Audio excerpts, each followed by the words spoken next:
Khyber Pakhtunkhwa assembly के 9 मुंतखब अरकान ने हलफ उठा लिया। ऐवान में शदीद बदनज़मी। सूबाई असम्बली का इफ्तिताई इजलास सुबह 11 बजे तलब किया गया था, जो तकरीबन 12:45 बजे शुरू हुआ। स्पीकर खैबर पख्तूनख्वा असम्बली मुश्ताक गनी की सरबराही में होने वाले इजलास में पहले मरहूमैन और शोधा के लिए दुआ कराई गई, जिसके बाद मुश्ताक गनी ने 115 9 मुंतखब अरकान से हलफ लिया। तकरीब हलफ बर्दारी के बाद स्पीकर मुश्ताक गनी ने कहा है कि शाम 5 बजे तक स्पीकर और डिप्टी स्पीकर इलेक्शन के लिए कागजात नामजदगी जमा करा सकते हैं और रात 12 बजे तक कागजात वापस लिए जा सकते हैं।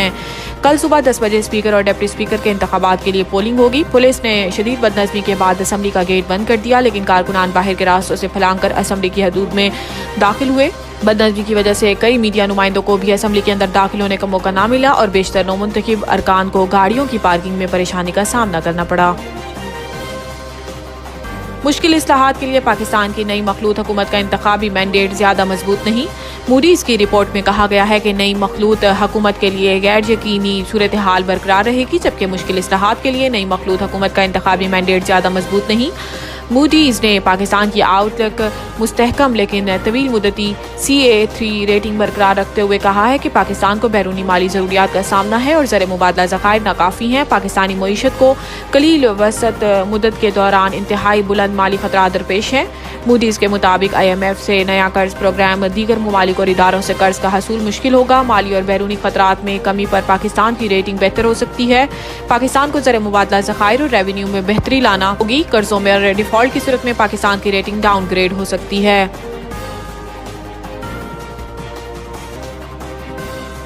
रियासत को हथियार उठाने वालों से अलग तरीके से डील करना चाहिए। इस्लामाबाद हाई कोर्ट ने निगरान वज़ीर आज़म अनवारुल हक काकड़ को तलब कर रखा है और इस्लामाबाद हाई कोर्ट के जस्टिस मोहसिन अख्तर कियानी बलोच लापता तलबा की बाजियाबी से मुतल्लिक केस की समाअत कर रहे हैं।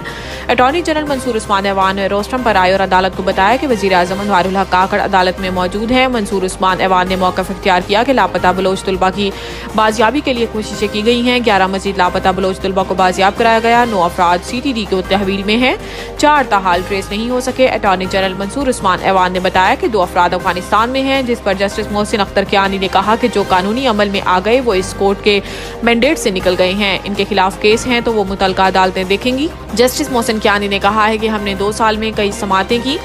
बलोच तलबा उठाए गए, कुछ लोग दहशत गर्द हैं, कुछ तो TTP को ज्वाइन किया, कुछ लोग घरों को पहुंच गए हैं। रियासती इदारों को काम भी करना है और इन्हें जवाबदेह भी होना है। अमीर बलाज टीपू कत्ल केस में अहम पेशरफ्त, एक शख्स गिरफ्तार। पुलिस जराये के मुताबिक टीपू ट्रकावाला के बेटे अमीर बलाज कत्ल केस में एक शख्स को गिरफ्तार कर लिया गया है।